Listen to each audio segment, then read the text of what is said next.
This is Matt Coyne, host of The Cheap Seats. Thank you for listening to the following broadcast here on Public House Media. Hey, it's Baxter Colburn here from Public House Media. Did you know that we just added a store here at Public House Media? No, I'm not talking about a grocery store where you can go buy apples or bananas or peanut butter, which are all fantastic, especially when peanut butter's on all of those. Anyway, we've added a store here at Public House Media so you can not only come and represent your favorite podcast network, but also represent your favorite shows as well, too. Just go over to thephmedia.com and look in the top right corner where you'll see the button that says Store. Click on that and you can search through all of our great products. Or if you go to our Facebook page, Public House Media, you can see on the left-hand side a tab that says Store. All of our products are listed there as well too. It's the new Public House Media store. You don't want to miss it. It is fantastic. Buy some of that great swag to support your favorite shows and to support Public House Media. Check it out today. This is Katie, co-host of Coffee with Keith and Katie here on Public House Media. Once you are done with this episode, I hope you'll come check out my show, Coffee with Keith and Katie, where we talk about the adventures of our daily lives and relationship. A new show comes out every Tuesday and Friday at 8:30 p.m. Central. Don't forget to subscribe on iTunes so you never miss an episode of Coffee with Keith and Katie. Thanks again for checking out the following broadcast on Public House Media.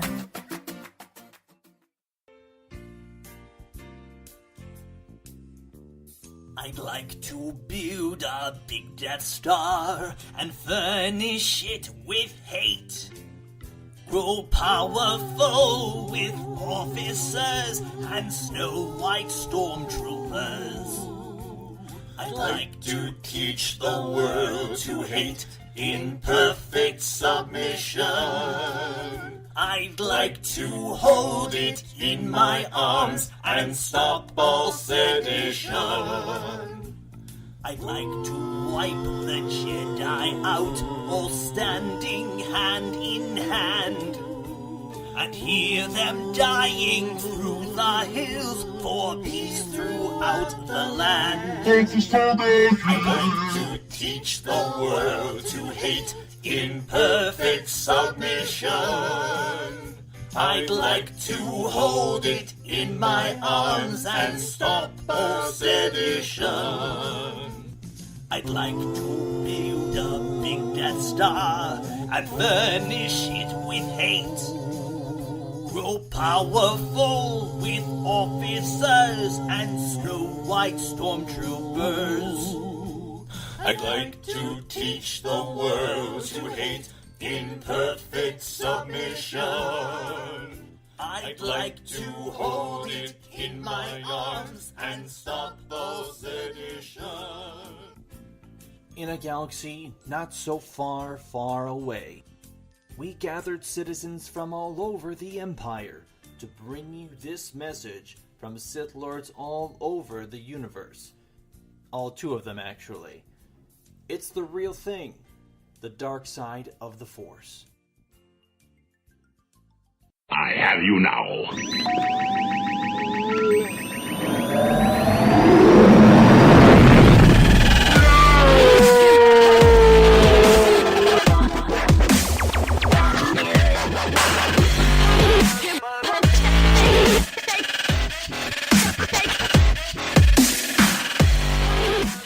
Welcome to another epic edition of Podcast, A Star Wars Story. I am Ezekiel Drews, and with me, as always, is Danny Domer. And joining us today, the penicillin-probing Padawan. Yes, that's right.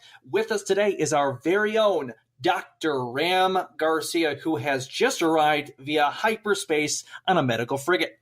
Ram, thanks for joining us today. What we'd like you to do, just to kick us off, is if you could give us an introduction on how you got into the Star Wars fandom, where you lie in the spectrum of light and dark, and then our show's Star Wars fun fan fact before we jump into today's topic, please. Okay, well, thank you, gentlemen, for having me on the podcast. Let's see, how did I become a Star Wars fan? So I actually was around in 1977, 78 when Star Wars was released. Now, unfortunately, in those days, movies were released. They'd be in the theaters for a couple of months, and you would completely lose your window of opportunity to watch them. We didn't have DVDs. We had no cable. So it took me several years to catch up to the whole world. Yet, I was just surrounded by advertisements, merchandise. Every time you would turn on the television, Kenner would have an advertisement of an action figure, the X-Wing fighter, the land speeder, remote controlled R2D2.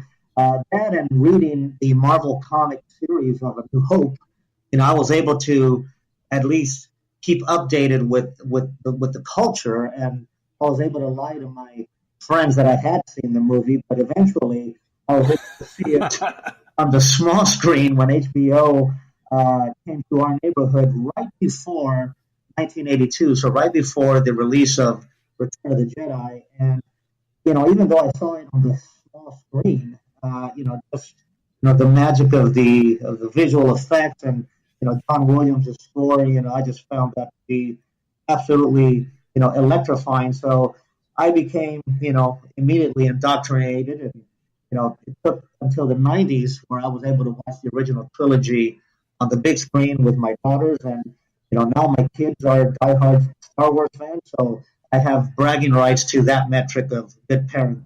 That's my journey. That's awesome.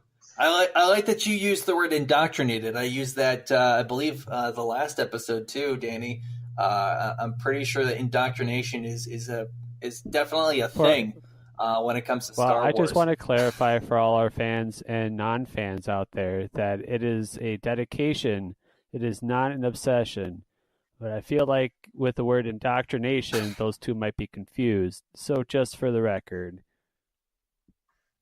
Yes, it's a good indoctrination, not like Scientology. So, Ram, give us an idea. Where do you lie in the spectrum of light and dark? I mean, there's only one right answer, but we'll see if you pick it here.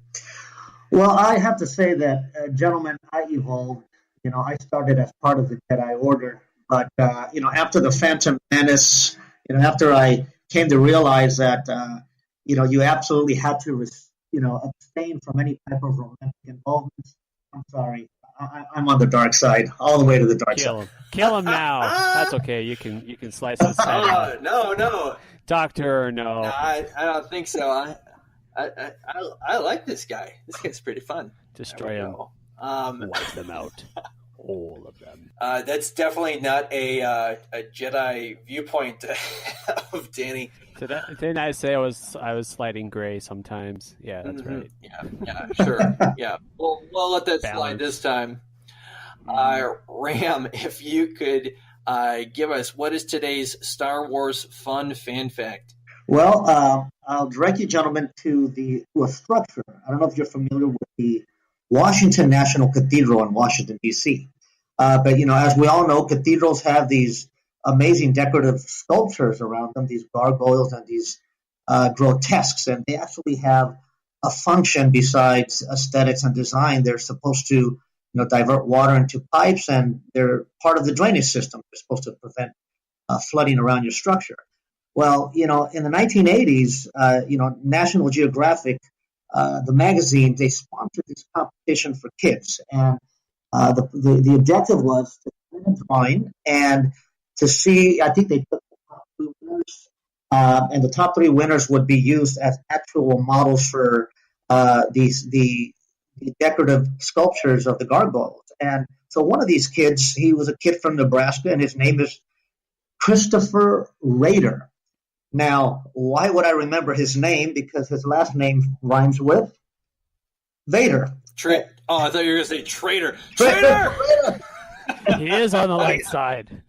Well, he submitted a drawing of the iconic mask worn by the Sith we so much revere. And, you can either Google it or you can stand in front of the Northwest Tower with a pair of binoculars. But right outside that Washington National Cathedral, you will see the face of Darth Vader as one of the gargoyles. It's much immortalized there. Wow, that's pretty cool. That is cool stuff. Yeah, man. Imagine it being the kid that put that out there, and then just knowing that you've made your mark on Earth. Whether or not other people might enjoy it, you'd be like, "Hey, Darth Vader, why not?" My goodness. Absolutely. Crazy. He stands in front of them and he says, I did that. He should probably just change his name, just one letter away. Definitely. Cool. Well, I would say that kind of ties into today's topic. Speaking of Darth Vader. So for all our listeners out there, I am super excited about today's podcast. And the reason why is because, so when I said that, when I said Dr. Garcia, I'm actually serious. Ram, you are an actual medical doctor. I believe you told me that your expertise is medical intensive care and life support, right? That is correct. I work, my expertise is in internal medicine, and my focus is life-sustaining procedures and devices. That's by the way, thank you for your Thank work you in very that much. field. That's always, if I ever need that, I personally be like, I know a guy, let's fly him in. Thank you, gentlemen. I appreciate that. But yeah, so I know we were kicking around a topic for today, and you suggested this, and your suggestion, I think, was the way you described it was super amazing. It was talking about the parallels and plausibility of Darth Vader's cybergenetic life support systems with what we have in real life. And I think that is such a cool topic that a lot of people don't really think about. Some people might speculate just a bit about, like, would that really work, especially after watching episode 3 and seeing like him, essentially getting that whole Vader suit attached to his body. But the thing that we don't really necessarily put a lot of thought into is how that suit's actually supposed to be designed in order to keep him alive. Like, we all know, like, okay, he's got a ventilator, like a respirator or something that's supposed to do his breathing for him. But how much of that is actually designed for him to, stay alive? And I know that you've got such a nice experience with the medical science that this is, in my opinion, this is probably one of the best topics that I could ever be so excited to talk about today. So for a lot of people who don't know, or just maybe just have a general idea, so Darth Vader actually received what's called a mobile life support system, which in the Star Wars universe, the way that life support was designed was usually for in starships. But Darth Vader actually had one that was basically internalized with his suit, made his suit airtight, so that way he could actually survive a little bit outside of regular space. So he actually had the ability to survive because of this suit doing his breathing and stuff for him, which is kind of interesting. I don't know if he had magnetized boots or anything like that to keep him from floating away. But when you think about the way that his suit was created, there's a whole lot of lore in the extended universe about how it was created, why it was black. So it incorporated some Sith alchemy. Basically, the way it was designed was so that way it would actually be not just for keeping him alive, but it would also be for creating a sense of intimidation. So that way people would be not just having to fight him, but feel a very intimidating presence. So the suit itself actually gave him some different movements, so that way he wouldn't have to use what's called a hover chair, which I don't think there's a lot of that we've probably seen in the movies at all. But it was broken and damaged several times where it had to be upgraded and repaired. So the suit itself, the reason why, so at the end of Return of the Jedi, where Darth Vader is basically like broken, is because since his limbs are made out of electronics, so he's got robotic limbs and stuff. The reason why it's such a big deal is because with the Force lightning that Palpatine used on him, it basically short-circuited his entire system. So it was designed for all sorts of other damage in situations where he would be able to survive, but because of the powerful Force lightning itself, it actually damaged it beyond repair. So that's when Vader says, nothing would stop that now. When Luke says, you're going to die if I take it off, nothing will stop it because it's so damaged. There's no way for him to survive. Well, and it's interesting to note as well that Anakin Skywalker had an affinity for machines, and he ended up turning into mostly machine as well. So when you watch the Clone Wars or you watch the prequels, you'll notice that he identifies more with the machines, and then it's irony that he becomes one in the end, and he doesn't find his humanity till he dies. Yeah, that's definitely another a very interesting aspect to add to Anakin's personality. I would say it definitely helps with the fact that Hayden Christensen was such a wooden actor that him being able to relate to a machine was maybe just a cop out on the writing aspect, maybe. So let's jump into a little bit more of the medical sciences stuff here. So Ram, so I know obviously, so we talk about him having like a respirator and stuff, but a mobile life support system, is there something like that right now that is something that would be able to be utilized right now? I mean, obviously people walk around with like little oxygen tanks, but an actual mobile respirator, like an iron lung or something, how is that supposed to work nowadays? Yeah, how is that supposed to be achieved? Well, we obviously can, ventilate patients and move them from one place to the other. So you do have the capacity when patients are, completely sedated and paralyzed to be able to manipulate that. So the question is, how can it be plausible to transplant that concept to a person who is completely conscious? So, I think, starting off with thinking about the system, what happened to Vader's respiratory system? His lungs sustained this massive injury that we refer to in the medical field as acute chemical pneumonitis, and that was from profound thermal injury, probably particles that were entering the lung as well, causing direct injury. And so what ends up happening to the lung is that the lung loses its elasticity when you sustain that type of an injury. The function of the lung is to bring in the good air, oxygenation, and you release the bad air, ventilation. And the lung has to be moist, it has to be lubricated with a substance called surfactant. When this happened to Vader's lungs, they became stiff, like many of our patients do. And in essence, what we do with our patients is that we actually have to manipulate the breathing so that the pressures don't increase too much or decrease too much. And so that involves strict manipulation through a ventilator.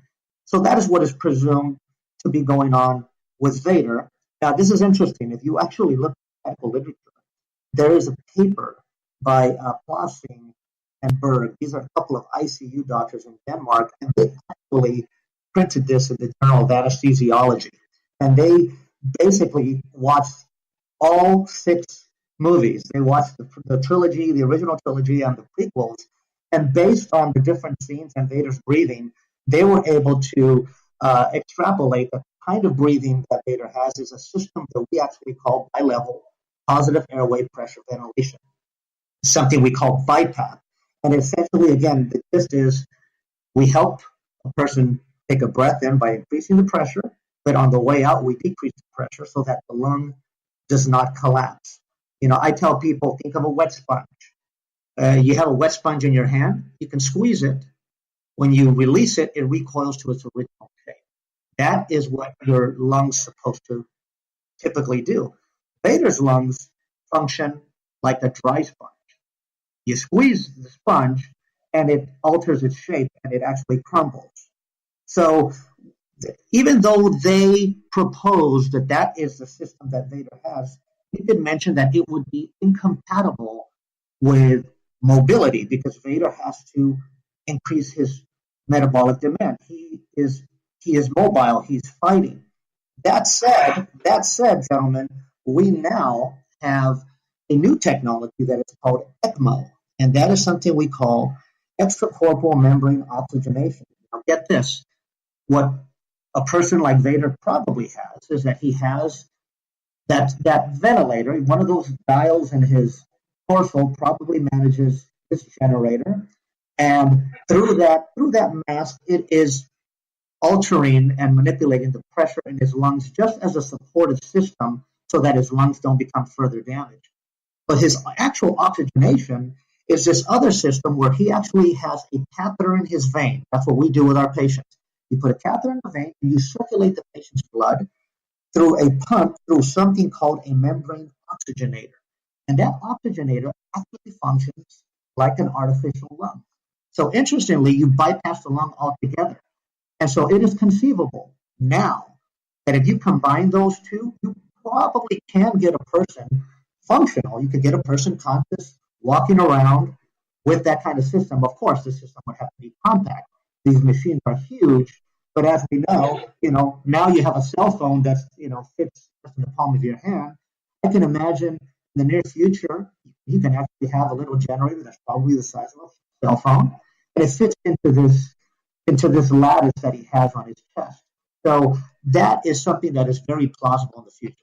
Yeah, I was doing some actual research in preparation for our discussion today, and I saw that so they call it like the circulatory implant, kind of like we were talking about, regulates blood flow, and the respiratory implant dispersed oxygen through the organic tissue. So kind of like what you're talking about. That's the mythology or something around like the way that they were trying to justify the way that they describe it. What you're describing is pretty much what they were describing with it. And all these implants, though, it says were connected via like a central cable to the chest computer, that big square box that's on Vader's chest.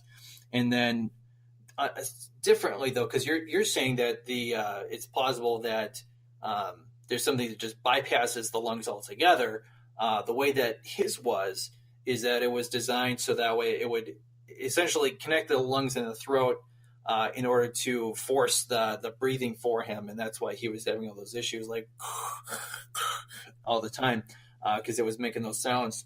But that's crazy that we have technology that's coming out that's going to literally be able to make somebody's body function without using like one of the most the key organs in the entire human body.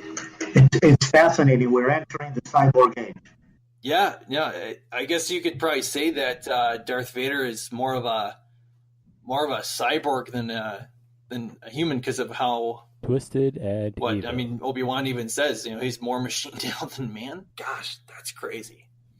Well, we will be right back in just after a word from our sponsor. This has been crazy awesome so far. We'll be right back after these messages. Hi, welcome to McDonald's. What can I get you today? Yes, I have a group order for the Senate. I would like 3 Big Macs, hold the Jawa sauce, extra pickles and no onions, a large fry, and a medium diet Coke. I'm watching my figure after all. Okay, and what about for the rest of the Senate? I am the Senate! And a Mighty Kids meal, please. Oh yes, and a Mighty Kids meal for my apprentice, the terrifying Dark Lord of the Sith. Yes, I know. He'd like to pick the toy. It's hard being a full-time Senate and single father figure. Okay, and just so you know, we've had a small change in our refill policy. We ask our guests to limit themselves to 1 refill per meal purchase. What? This is unacceptable. I demand unlimited refills!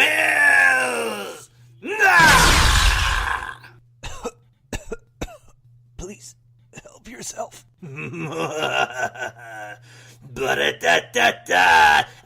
loving it. And with that, we're back. Thank you to our sponsor. Without them, of course, we wouldn't be able to put on such excellent shows for you, our wonderful listeners. We're actually going to jump. I know we were just covering about the breathing apparatus and how that with modern science is looking to do a lot of crazy cool stuff. But we're going to jump towards talking about Vader's armor. And I know that, Danny, you'd been doing some research on this, so I'm going to hand this off to you, buddy. Sure, yeah. So what's great about his armor is that it is top-notch quality scientific stuff. And I say that as a non-science person talking to a scientific person as our guest here. Anyway, the armor that Vader had was top of the line, the chest plating was over 12 kilograms. It was heavy. Durasteel is what they call it in the Star Wars lore, but think of it as heavier than iron and steel and like obsidian or even a diamond. It's heavier than that because it had to withstand the blaster bolt, it had to withstand lightsaber blows, it had to withstand pretty much anything, especially the compression of a vacuum such as outer space. Vader's legs were modular, so to speak, in that he was able to take apart the outer part of the armor so that it could be cleaned, or so that he could be more free if he wanted to enter a compression chamber like you see in either Rogue One or in The Empire Strikes Back. They were also made out of that special Durasteel, which allowed glancing blows of lightsabers or direct blaster bolts. Now, when we talk about Sith alchemy, as Ezekiel mentioned earlier, what's also interesting is that Vader's gloves were made with Mandalorian iron, which is even tougher than Durasteel, and it was outfitted with a what is it, Ezekiel? Like some sort of amulet, Sith amulet, I think, that allowed for. Yeah, there was what was it? I think it was Lord Khan. I think was he had created some indestructible amulets or Sith amulets, I think they're called, which is basically, so that's what he had when that glove that he had, which I'm not sure if that was that probably wasn't the original one from that we see in Revenge of the Sith. That was probably one that was outfitted later, for sure, in order to help with deflecting blaster bolts and stuff. So unlike in Episode 7, where we see Kylo Ren using the Force to stop it, and he's not using the Force; he's literally using just his glove to block Han Solo's blaster shots. And he's also able to crush things pretty cleanly with his grip as well, which we see Captain Antilles suffering at the hand, literally the hand of Vader, in the opening sequences of A New Hope. It's all connected to his nerve endings. All the his arms, they're stubbed off, and the nerves of the arm stubs and the leg stubs are connected to various wires in the metallic and robotic sides of Vader's suit, so that they can all communicate and so that he can move around. Vader was more restricted. So if we talk about last time's lightsaber combat styles, Vader really had to adjust his combat style to be a little bit better suited, pun intended, for his new life.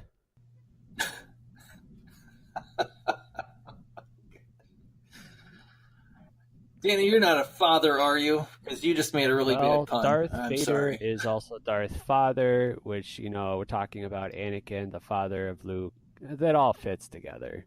Good old dad jokes. I gotcha. All right. Well, hey, Ram, so maybe, I don't know if you know anything about, so with medical technology, because I know I've seen a couple different people online where they have prosthetic, robotic arms. So do you have any idea of where we're at with making those where they're able to be as useful as Vader is? No, absolutely.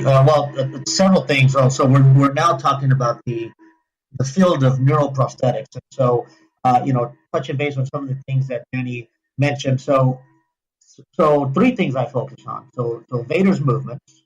So even though he was limited, he has fluidity with his movement. Okay, when you see him walking across an area, he is not limping. Okay, you remember the fact that Vader feels pain, despite that in his extremities, and we saw that with Luke's hand when the Medroid is testing his sensation. He's probing his finger, and you hear Luke yell, "Ow!" Okay, so there's actually a sensory capacity, and then there's this issue of these neural needles that Vader's helmet apparently has. You guys could talk more about that. The fact that his helmet basically has some neural needles that actually pierce his motor cortex and spinal cord. So how much of that is plausible nowadays? Well, lower extremities, those type of prosthetics now have these microprocessors that actually gives us this feedback. They have hydraulic capacity, and they're so fluid that a person can go up a hill, and they provide traction because the microprocessor has a sensor that can tell by the angle that you're going up a hill. As you're going down a hill, it can actually slow you down and relax a bit more. So the lower extremity prosthetics already have a tremendous amount of ease of a variety of types of movement.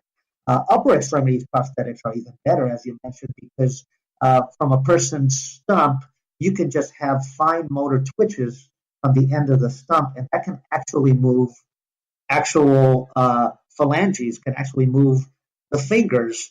But what's actually around the corner, and this is actually very nicely described in a book by Blake and Chase. It's called Science of Star Wars. I recommend that to people. What's around the corner are bioprosthetic implants that will, just like Danny says, be not only directly implanted to the bone in the stump, but it will actually be connected surgically to a patient's nerves. And that's like less than 5 years away. And so that will also create sensory capacity, And then finally, when it comes to neural needles, we're not going to be piercing people's brains, but what we do have actually is that we do have technology that we use with patients who are quadriplegic and who are paralyzed. And there's this mapping technology that DARPA is using now, which is a U.S. defense agency, where you can actually map using probes with your brain and connect it to these giant robotic arms for defense purposes. And you can pretty much start moving those arms just as if you would move your own arms. So I find that to be, fascinating. And think about what you could do with, 10-foot arms, just walk down the street and see what happens. Isn't that going to be kind of more like similar to, if you remember, it's an older movie with Hugh Jackman, was it called True Steel or something? Where he's like shadowboxing with the bow and stuff. Exactly. Side story to that, but that's literally what you just reminded me of by saying, "Hey, these will work." I'm like, really? Oh, that's cool. but bottom line, we're not far away from that. We are not far away from those type of extremely advanced prosthetics. That is awesome. That is simply amazing. Wow. I have no words to describe how simply crazy awesome that is, that we are having that close of a technology breakthrough to essentially have our own Darth Vaders, just without force sensitivity, obviously. So I guess that brings me to the next question is, so Ram, when are we going to have force sensitivity? When are we going to activate these midichlorians in everybody's bodies? Come on. Well, I'll tell you this, the Mayo Clinic keeps sending me letters and they keep rejecting my blood samples. They say, sir, we do not run midichlorian assays. You need to just stop. But I'll tell you this, what's very interesting about the advancement of science is that sometimes it's science fiction that inspires science. Sometimes it's the science that's trying to catch up to the science fiction. And so sometimes you wonder which one came first. I would say in this case, for a lot of what we were talking about today, I'm pretty sure that Darth Vader came before a lot of this stuff. But for sure, man, this has been, in my opinion, this is the best podcast that we've had this episode. So you've given a lot of our listeners a lot to think about, especially not just with like when they watch the Star Wars movies, but just in their regular lives. Just know that there's so many different cool things that are coming out and that we already have that are going to basically make the quality of life for everybody better, but also be able to, in my opinion, it sounds like it's going to restore for people who have these tragic injuries or something, that we're going to be able to have some somewhat restoration of functionality for people who, I mean, decades ago would have, no chance of having like a normal life. So that's really cool. So first of all, thank you so much for bringing that knowledge to our show today.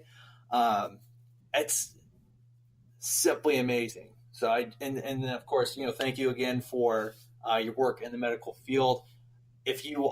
For our listeners out there who are contemplating going into the medical field, I would just say, even on the small conversation that we've had today, it seems like that there's always a need for more doctors in the field. So I'm going to strongly just encourage anyone that's contemplating like a medical career, especially like in that field or other fields. Just know, I think we always need more doctors. Would you agree with that, Ram? Absolutely. And you know what? The field is so broad, and there's so many areas that are just blossoming right now. And I say, if it interests you, do it, and just find something that you absolutely love. Perfect. Great. For all of our listeners, you've heard this before, but you can find Podcast A Star Wars Story on Facebook, or you can send us an email at starwarspodcast18@gmail.com to share your topic suggestions or commercial parody suggestions, just for different laughs or for your entertainment purposes. You can subscribe to this podcast and others from Public House Media on iTunes, Spreaker, and wherever epic podcasts are found. You can find Dr. Ram Garcia in California. I know you've flown via hyperspace, but I don't think you needed to do that. You probably need to go further to do that today. Also, we do love feedback on our podcast. So if you like this episode, or even if you didn't, which would be really hard if you didn't, please give us a rating and a review so that way we can continue to make great episodes for you guys. We really appreciate all the feedback that you guys provide us. Now, Ram, I know you had told me that you have listened to all of our podcasts. So Unfortunately, you already know the rule of two hosts. I thought you were kidding about that part. Oh, no. Wait, hang on. Where's my lightsaber? Is he serious? Oh, you mean this lightsaber? I got this lightsaber. You took my lightsaber, Danny? You know what? Well, it was just sitting there. You know what? Hey, Ram, I'm sorry to do it this way. I was trying to go the path that would be the least painful for you, but unfortunately, what are you doing? Whoa! Wait! There's are you serious? Here, wait, Danny, and that is can you the stop root him? Tell him to stop. Hey. Wait! Stop it! You strike me down, and I'll become more. Stop! I'm not cleaning that up either. That's on you. Good. What have you done? With that, we will need more doctors. So please, join the medical community if it so moves you. Use your hate and reach out and get a medical degree. On a serious note, thank you to everybody for tuning in to this episode of Podcast A Star Wars Story. I am Ezekiel. I'm Danny. And thanks for spending another epic Star Wars story with us. Danny, may the Force be with you. And you too, sort of.